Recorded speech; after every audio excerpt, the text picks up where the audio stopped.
How you doing, YouTube? Matt Massive Beer Reviews, back with like a little bit of extra special bitter in a snifter glass, because I'm a weird dude like that, form of Marlowe ales. This is their Ploosh. Sorry, I was going to say sploosh, but it's Ploosh. So the ESB extra special bitter, coming at 5.4% alcohol by volume.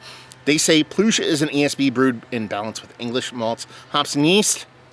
Done and done. This is relatively fresh, less than a month old. This comes courtesy of my boy Steven. Yeah. Well, ESB on a chilly Saturday. I am fighting tooth and nail to still do beer reviews outside. As you can see, if I do a little bit of, you can see my breath. It is 40 degrees, if not colder right now. So, yeah, I am fighting the good fight with drinking outside.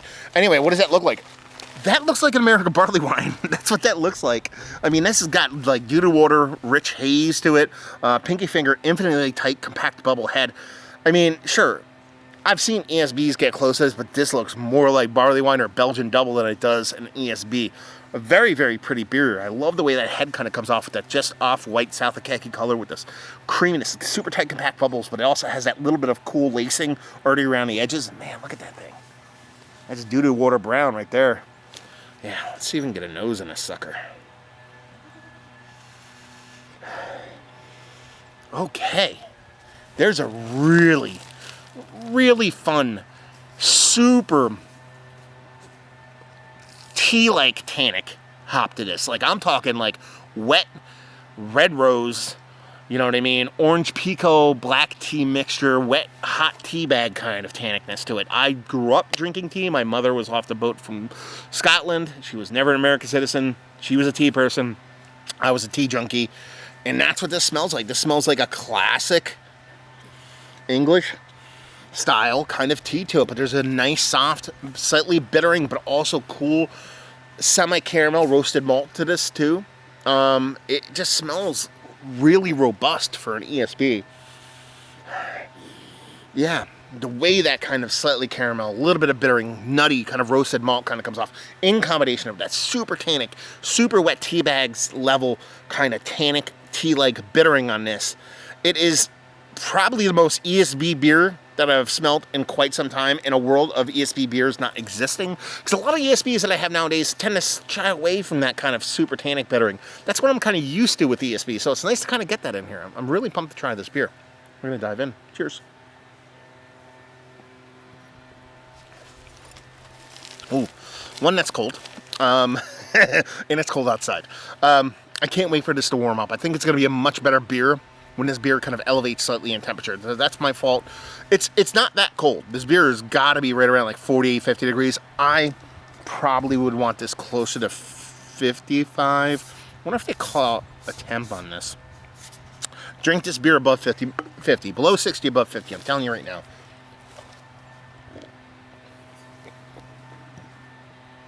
Yeah, I mean, everything in the nose falls in the taste. It's just on a more muted level. Part of that is the coolness of the beer. Like I said, it's probably like 46, 48 degrees, somewhere right around there. But once you get this up closer to lower 50s, I think it's going to open up quite a bit, be a little bit more richer. It actually has a mouthfeel in a kind of body to it that kind of resembles more of like a really well done Doppelbock. That's kind of how it comes off, like a double decoction level style beer. I wouldn't be surprised if they did something like that in here.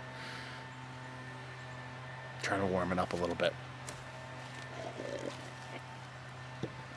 Yeah, it has this richness, this super creaminess, and it's kind of, like I said, that double decoction level rich awesomeness on the beer. That caramelly, nutty maltiness, absolutely fantastic. Just reminds me of cask ale through and through, even with this coming straight out of a can, reminds me of cask ale. And that tannic tea-like bittering. That's the thing that's a little bit less than I'd like it to be, but again, I believe this is strictly the coolness of the beer, not the coolness in a metaphorical way, but the coolness in actual temperature. I think once you get this beer up closer to low 50s, mid 50s, I think that bittering comes around and ends up being quite a bit more showy, and I think it adds a lot to the beer, so I'm kind of excited for this to warm up a little bit.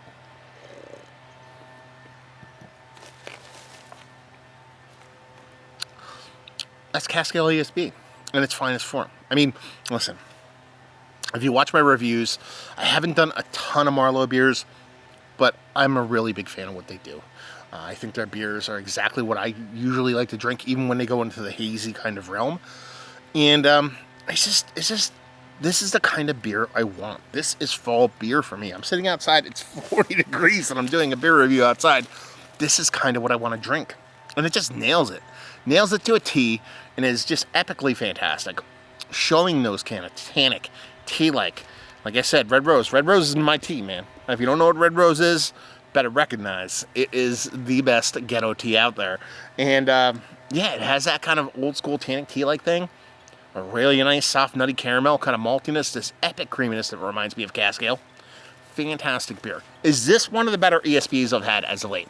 Hands down, yes. It's not even like, I'm not even like, oh yeah, it's definitely kind of, no, it's on there. It's jumping to the head of the line, because it's just that good.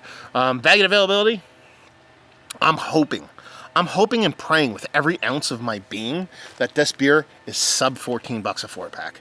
I want it sub 10, but I know the beer market, how it works, yada yada. You give this me in a 4-pack for less than $14, I want all of it. I want all of it, all the time, inside of me. And leave you with, if you like what we like this beer. I mean, if you like good beer, I won't even just pigeonhole it to if you like English ales, ESBs, those kind of beers. This is beer. This is beer to me. This is more beer than, macro lager, and I call that beer-flavored beer. To me, this is where beer kind of cut its teeth. This is where beer became something more than Pilsner and Lager, and I love Pilsner and Lager. That's some of my favorite beer, but this is just fantastic. So if you like beer, you'll like this. There you go. Hopefully you guys enjoyed the review. Thank you very much, Steven, for sending this off. This is absolutely fantastic. Comment down there. Massive Beers, if you want to check me out doing social media stuff, type that in the Googs. Beer Massif, if you want to check me out doing a podcasting thing. I need to start doing that again. Put it off because of COVID, but we'll see what. Anyway, hopefully you guys enjoyed the review. Hopefully you're enjoying this beer right now, because it's just that damn good. Hopefully see you next time. Cheers.